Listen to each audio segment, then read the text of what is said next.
저는 이런 생각을 해봤습니다. 그 많은 마을들을 예수님이 가셨는데 제일 예수님께서 마음을 두셨던, 정겹게 생각하셨던 마을은 어떤 마을이었을까, 이런 생각을 해봤습니다.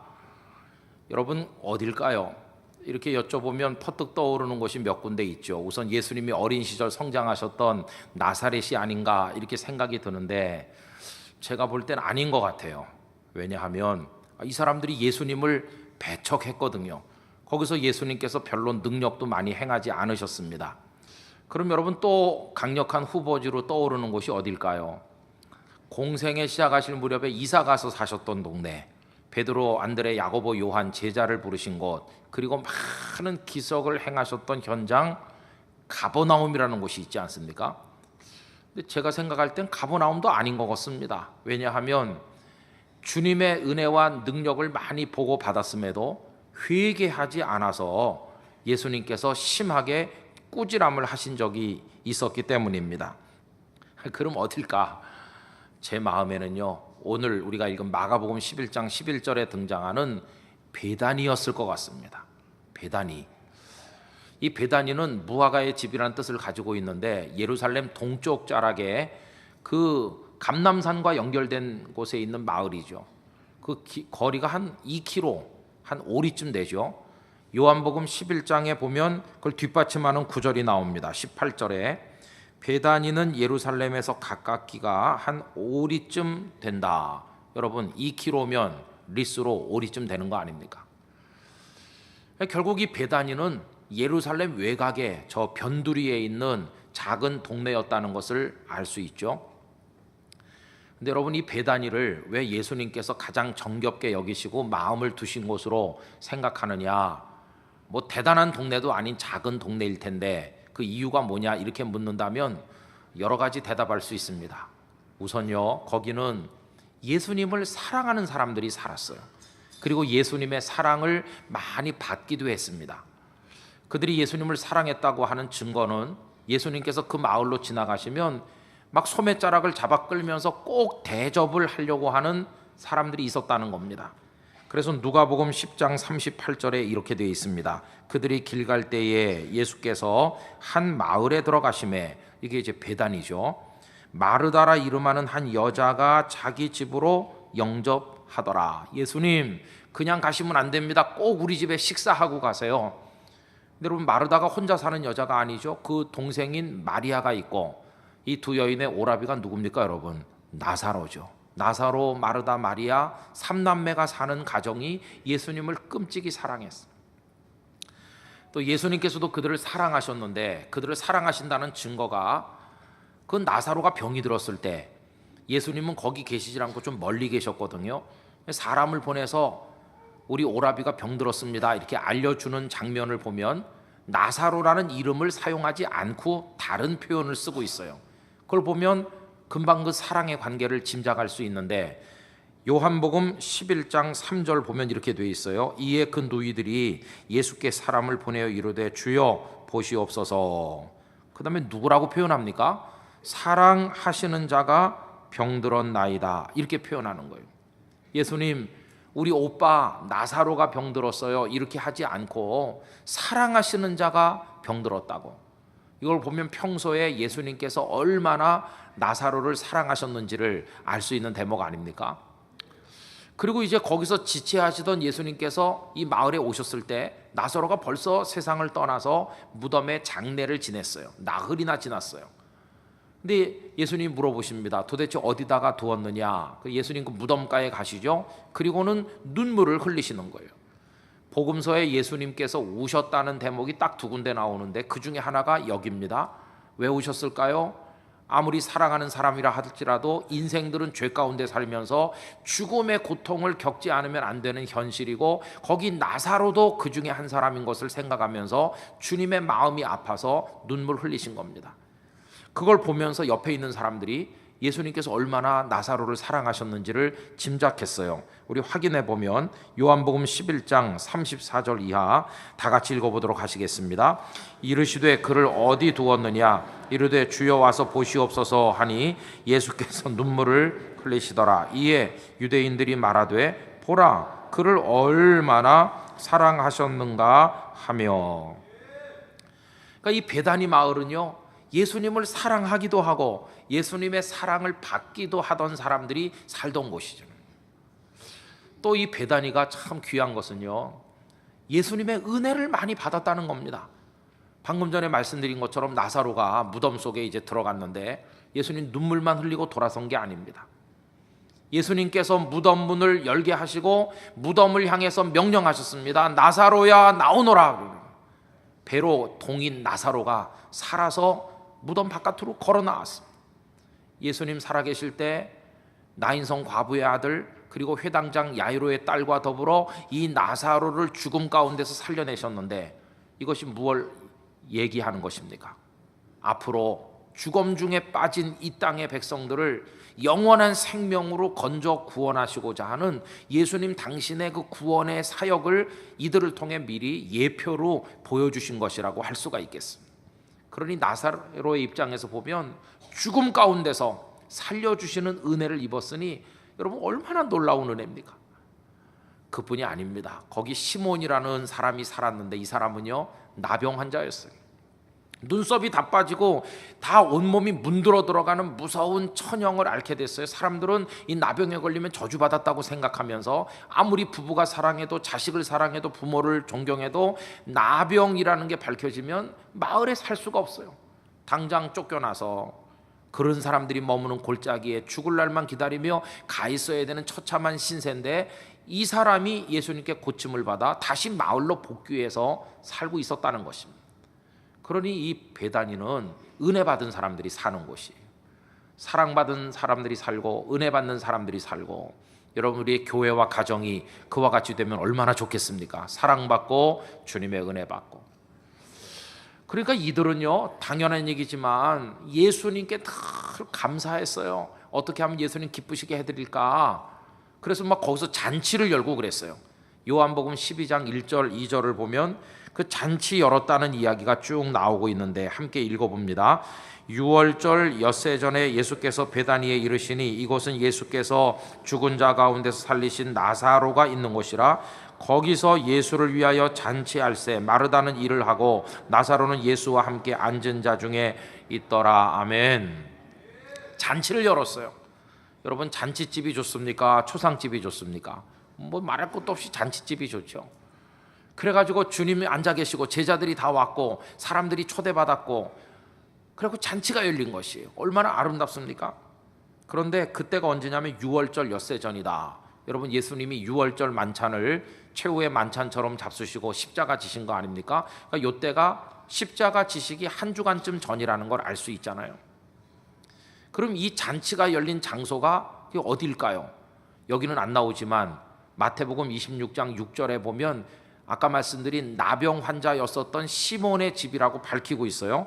예수께서 베다니 나병 환자 시몬의 집에 계실 때에 이 잔치가 열렸다는 것이. 이런 상상을 혼자 해봅니다. 어떻게 시몬의 집에서 잔치가 열렸을까? 어느 고즈넉한 저녁에 나사로의 집에서 두 가정이 식구들이 모여서 밥을 먹었지도 모르겠어요. 나사로가 이렇게 말했을지 모르겠습니다. 이봐 시몬, 자네나 나나 예수님의 은혜를 너무 많이 입었지. 언젠가 예수님 또 지나가시게 되면 우리 집에서 큰 잔치를 열려고 하는데 자네 가족들도 잊지 말고 꼭 오게. 이렇게 말하니까 시몬이 펄쩍 뛰면서 무슨 소리? 늘 자네 집에서 식사하고 늘 자네 집에 자주 가셨는데 이번만은 내가 양보 못하네. 우리 집에서 꼭 모실 거야. 이래가지고 시몬의 집에서 잔치가 열리지 않았나, 저 혼자 이런 생각을 해봤어요. 저저마다 주님을 모시고 싶어하는 아름다운 마음 아니겠어요? 잔치가 열린 거기서 무슨 일이 벌어졌습니까? 성경 전체를 통해 가장 아름다운 장면 중에 하나로 기억되는 마리아가 옥합을 깨뜨려 향유를 예수님께 부어드리는 일이 바로 거기서 있었어요. 오라비를 살려주신 은혜에 비하면 이 향유 이거는 아까운 게 하나도 없다. 무얼 드려도 아깝지 않다. 그러면서 예수님께 부어드려요. 여러분 그 얘기가 요한복음 12장 3절에 나옵니다. 다 같이 읽어봅시다.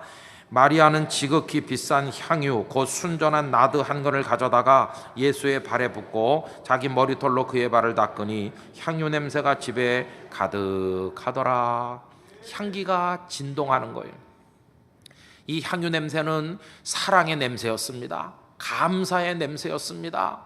그분을 향한 감격의 냄새였습니다. 예수님을 자신의 삶의 한복판에 모시는 이들의 그 뜨거움이 반영된 거룩한 냄새가 온 집안에 그 골목골목으로 퍼져나간 것을 볼 수 있습니다. 여러분, 베다니는 그런 곳이었어요. 예수님을 모시고 싶어하고 사랑을 받고 은혜를 입고 감사하고 잔치를 열고, 예수님은 거기 기꺼이 가셔서 앉으시고 식사하시고 그들을 통해 기쁨을 얻으시고, 얼마나 흐뭇한 마음으로 예수님 거기 계셨겠습니까? 그 얘기가 요한복음 12장 1절부터 나와요. 그리고 그 잔치 다음에 무슨 일이 있었는가? 그동안에 우리가 생각한 나귀 새끼를 타시고 예루살렘에 입성하는 일이 그 다음에 있었던 것이. 그래서 여러분, 요한복음 그 12장 12절 13절에 나옵니다. 그 이튿날에는 명절에 온 큰 무리가 예수께서 예루살렘으로 오신다는 것을 듣고 종려나무 가지를 가지고 맞으러 나가 외치되 호산나 찬송하리로다, 주의 이름으로 오시느니 곧 이스라엘의 왕이시여 하더라. 여러분, 이 순서를 보면요, 저 갈릴리에서 내려오셔가지고 여리고를 통과하신 예수님께서 그 예루살렘에 도착하셔서 바로 그 성에 들어가신 게 아니라는 걸 알 수 있어요. 종합적으로 보면 예루살렘 입성 이전에 먼저 베다니에 가셨어요.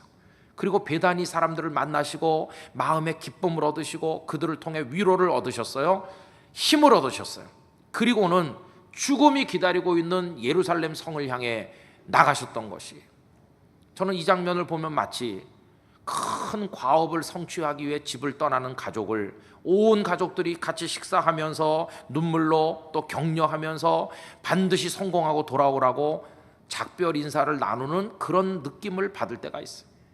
주님께서 인류 구원이라고 하는 과업을 메시아로서 이루기 위해 십자가를 향해 지금 나가시는 길인데, 예수님을 가장 사랑하는 베다니 사람들이 주님, 이 음식을 많이 드시고 내가 향유를 부어드립니다 그러면서 예수님을 전송하는 듯한 바로 그런 장면을 여기서 찾아볼 수 있다는 것입니다. 그래서 예수님 어린 나귀를 타고 이제 예루살렘에 들어가셨잖아요. 그리고 그 다음엔 어떻게 됐을까요? 이제 예루살렘에 가셨기 때문에 이제 거기서 늘 계시다가 십자가를 지셨나요? 그게 아니라는 것이. 예루살렘에 입성하기는 하셨지만 예수님의 마음은 여전히 그 베다니 마을에 있는 것입니다. 그걸 보여주는 본문이 오늘 우리가 읽은 마가복음 11장 11절인데, 다시 한번 여러분 보세요. 예수께서 예루살렘에 이르러 성전에 들어가사 모든 것을 둘러보시고 때가 이미 저물매 12 제자를 데리시고 어디로 나가셨다고요? 베다니로 나가셨다는. 예수님은 그날 해가 졌을 때 그날 밤을 머물 장소로 예루살렘을 선택하신 것이 아니라 베다니 마을을 선택하셨어요. 다시 왔던 길을 되돌아가셔서 사랑하는 이들이 있는 거기서 하룻밤을 지나신 것이. 이것에 관해서 마태복음 21장 17절은 이렇게 기록했습니다. 그들을 떠나, 그 예루살렘을 떠나 성 밖으로 베다니에 가서 거기서 유하시니라. 여기 유하신이라고 번역된 아울리조마이라는 헬라어 단어는 그냥 지나가다가 이렇게 잠깐 들리는 게 아닙니다. 거기 가서 아예 자리 잡고 앉으셔서 온 밤을 지내시는 모습을, 머무르시는 모습을 말씀하는 것이. 그러므로 예수님은 그 베다니를 마치 당신의 가정처럼 여기시는 거예요. 마치 요즘에 아침에 학교로 직장으로 출근했던 사람들이 저녁이 되면 집으로 다 오지 않습니까? 예수님은 그 마지막 한 주간 동안 아침 되면 예루살렘에 가셨다가 저녁 되면 이 베다니로 돌아오셔서 밤을 머무시는 거예요. 이 베다니는 예수님의 마지막 한 주간 동안에 예수님께 너무나도 따뜻하고 너무나도 소중한 가정 같은 역할을 했다는 사실을 우리가 깨닫게 된다는 것입니다. 여러분, 사실 예수님께서 그날 머무실 장소로 예루살렘을 택하지 않으시고 이 베다니를 선택했다는 것은 상당히 충격적입니다. 왜냐하면 예루살렘과 베다니는 아예 비교 자체가 불가능하거든요. 예수님 때를 기준으로 예루살렘은 약 1000년 전으로 거슬러 올라가죠. 일찍이 다윗이 여부수 사람들을 몰아내고 점령해서 수도로 삼은 그 이후로 거기는 왕의 도시였어요. 왕궁이 버티고 있고 하나님의 성전이 떡하니 있어서 빛을 발하고 날마다 제사를 올려드리고, 그뿐입니까? 이스라엘 사회에서 힘께나 있고 영향력 있다는 사람 다 거기 모여 살아요. 거룩한 에봇을 입은 대제사장과 제사장들, 내노라 한 랍비들, 백성의 장로들이 전부 예루살렘에 집중되어 있잖아요. 거기 화강암으로 석회암으로 대리석으로 지은 많은 건물들이 위용을 뽐내고 있는데 예수님 하룻밤 머물 장소가 없으셨겠어요? 근데 왜 예루살렘이 아니고 베다니 마을이었을까? 이게 우리에게 많은 것을 생각하도록 만들어준다는 것입니다. 인구로 보나 규모로 보나 시설로 보나 그동안의 역사로 보나 비교가 안 되는데 왜 베다니를 선택하셨을까? 여러분, 이 질문에 대한 힌트가 우리 오늘 본문에 그대로 나오고 있어요. 오늘 본문을 다시 한번 보십시오.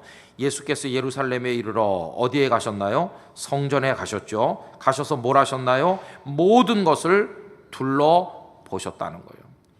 여기 페리블레포라는 둘러보셨다 하는 단어인데 이거는 그냥 어디 한쪽 구석을 슬쩍 보신 걸 말하는 게 아닙니다. 이거는 두루두루 성전 바깥에도 안에도 성전 이쪽에도 저쪽에도 전부 사람들이 하는 일을 면밀하게 자세히 다 빠짐없이 훑어보셨다는 것입니다. 마치 감독관이 시찰을 나온 것처럼 쭉 다 보셨어요. 둘러보시고 결론, 있을 곳이 못 된다. 그게 결론이었어요. 여기는 있을 곳이 못 돼. 그래서 나는 예루살렘에 머물고 싶지 않다. 그래서 베다니로 가시는 것이. 여러분, 왜 예루살렘은 둘러보신 예수님의 눈길 앞에서 머물 만한 곳이 못 됐을까요? 악취를 풍기니까요. 베다니 마을은 향기가 나는 곳인데 여긴 악취를 풍기니까요. 악취의 정체가 뭘까? 우선 교만의 악취겠죠. 거기에 에봇을 입은 대제사장과 제사장들 으스대면서 하나님을 찾지만 삶 속에서 하나님을 인정하지 않고 백성들을 경멸하는 그런 교만들, 그 다음에 탐욕의 그 악취. 여러분, 예수님 말씀했습니다. 내 집은 만민이 기도하는 집인데 강도의 소굴을 만들었다고 그랬잖아요. 그러니까 거기 온갖 이권이 막 이렇게 얽히고 설키면서 짐승 바꿔주고 돈 바꾸고 뭐 팔고 사고, 거기 하나님의 집이 아니었어요. 거기 온갖 그 죄악들의 썩어가는 모습으로 더러운 악취가 풍기는 것이. 비록 그들이 거룩한 옷으로 치장은 했지만 그 옷이 썩는 냄새를 가로막을 수는 없었다고 하는 것입니다. 예수님 머리를 흔드시면서 여기는 있을 곳이 못 된다. 여러분, 성전이 누구의 집입니까? 하나님의 집입니다. 예수님 누구십니까? 하나님 자신이십니다. 그분이 당신의 집을 둘러보시는 것인데 있을 곳이 못 된다. 나는 예루살렘에 대해, 성전에 대해서 미련이 없다. 나는 이곳을 떠나 날 사랑하는 이들이 있는 베다니에서 쉬고 싶다. 이게 예수님께서 보여주시는, 우리에게 주시는 메시지인 것입니다. 예루살렘은요, 종교적 경건을 가장하기는 했으나 위선과 탐욕이 가득한 썩는 냄새를 진동시키던 바로 그런 곳이었음을 알 수가 있습니다. 여러분, 저는 오늘 이 3부 예배 오신 여러분들에게 이런 제안을 드리고 싶어요. 성전을 둘러보시던 예수님의 그 눈길, 그 시선 앞에서 오늘 우리의 마음을 보여드릴 수 있길 원합니다. 주님 우리를 지금 둘러보고 계실 거예요. 김 목사, 너 설교하면서 거룩한 척 하고 있는데 내가 너의 마음 구석구석 너의 모든 것 좀 둘러본다. 여기 장로, 권사, 집사, 성도들 많이 모였는데 내 땅끝 교회 다 이 구석 저 구석 둘러본다. 결론이 뭘까요?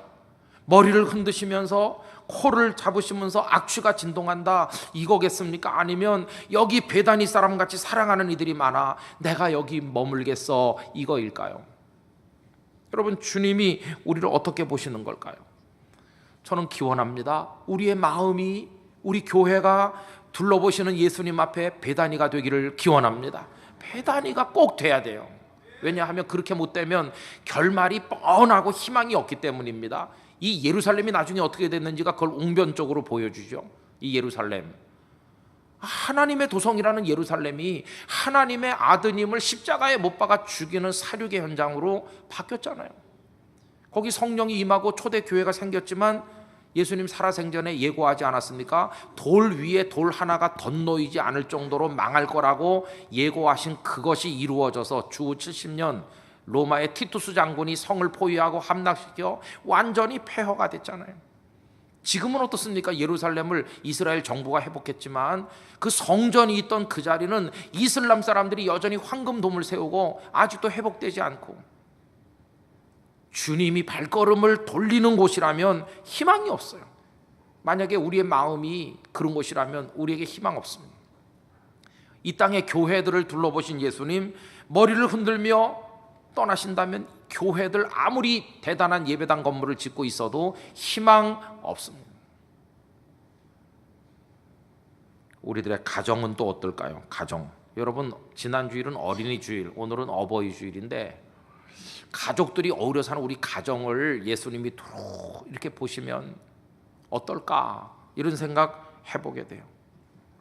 저는 부디 우리 땅끝 교회 성도님들의 가정은 베다니 나사로의 집같이, 시몬의 집같이 잔치를 열고 예수님 오세요. 그럼 예수님 기쁨으로 오시고 함께 머무는 그런 오늘의 베다니 마을이 되시기를 축복합니다. 우리들의 가정이 그렇게 돼야 되는 거예요. 여러분, 가정이 건강하고 행복하고 깔깔깔깔 웃음소리가 날 때는 뭐라고 가정을 부르나요? 스위트홈이라고, 작은 천국이라고 말하죠. 근데 반대로 막 형편없는 악취를 풍기면 가정을 뭐라고 부르나요? 여기 몇 분이 말씀하네. 집구석이라고. 집구석. 참 마음 아픈 거예요. 집구석. 이놈의 집구석. 그러면서 다 나가버리는 거예요. 남편이 마음 두지 않고 집을 나가고 아내가 거기 마음 두고 싶어 하지 않고 애들은 애들대로 붕 떠갖고 다 머리를 흔드는 가정이라면 이게 무슨 베다니 같은 가정이 될 수가 있겠습니까?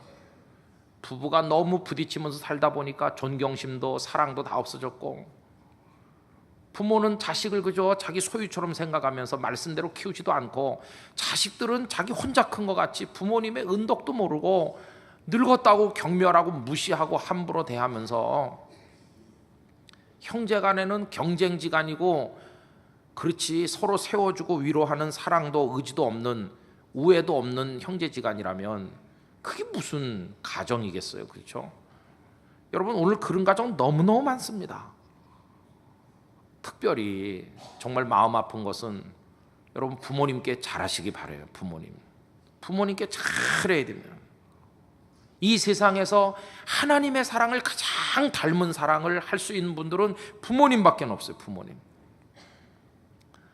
어머니 돌아가시고 아쉬운 게 있습니다. 저희 어머니가 이런 말씀 종종 했거든요. 야, 네 색시가 너한테 뭐 다 잘해주겠지만 아무리 노력해도 날 못 따라오는 게 있을 거다. 그게 뭐냐 하면 내가 너를 사랑해서 기도하는 것만은 아무리 해도 못 따라올 거야.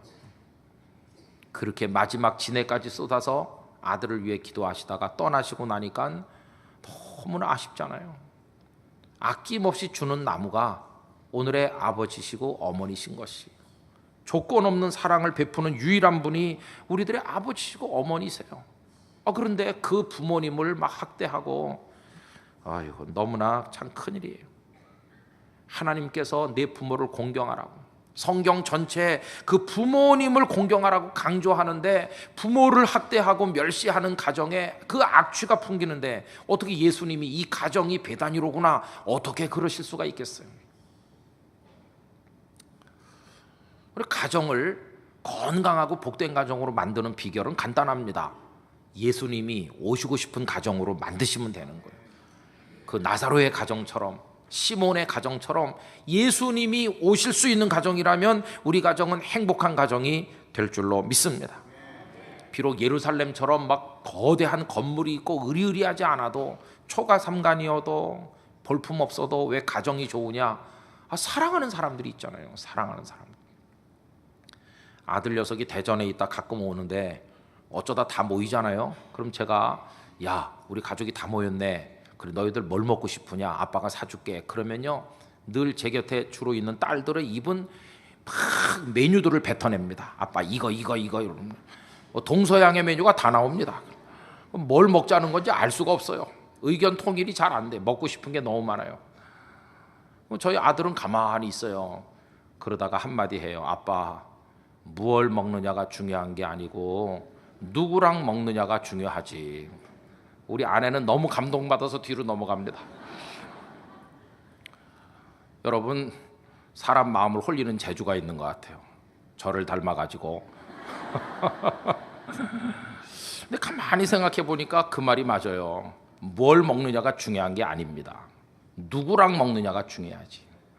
그러니까 뭐 산에 진미를 차려놓고 고대강실 좋은 집에서 그러지 않아도 조그마한 집에서 뭐 내보일 것도 없는 소시민인 가족들이 모여서 그냥 김치찌개 하나를 놓고 먹어도 사랑하면 그게 뭐 천국이 아니겠어요, 그죠? 예수님은 그런 곳에 계시다고 저는 믿습니다. 교회도 마찬가지일 것이고 개인도 다 마찬가지일 것입니다. 가정이 왜 소중하냐? 사랑하는 부모님과 자녀들이 있잖아요. 부부가 같이 살잖아요. 그리고 다 믿음으로 서로의 삶을 세워주고 격려하잖아요. 예수님이 여기가 바로 내가 머물고 싶은 집이다 이렇게 하시는 거 아니겠습니까? 저는 오늘 말씀을 마치면서 우리 한 사람 한 사람의 마음이 둘러보시는 예수님의 눈길 앞에서 베다니가 되기를 원하고요. 우리 가정이 그렇게 되기를 원하고요. 이 땅끝 교회가 주님의 시선 앞에서 베다니가 되기를 간절히 원합니다.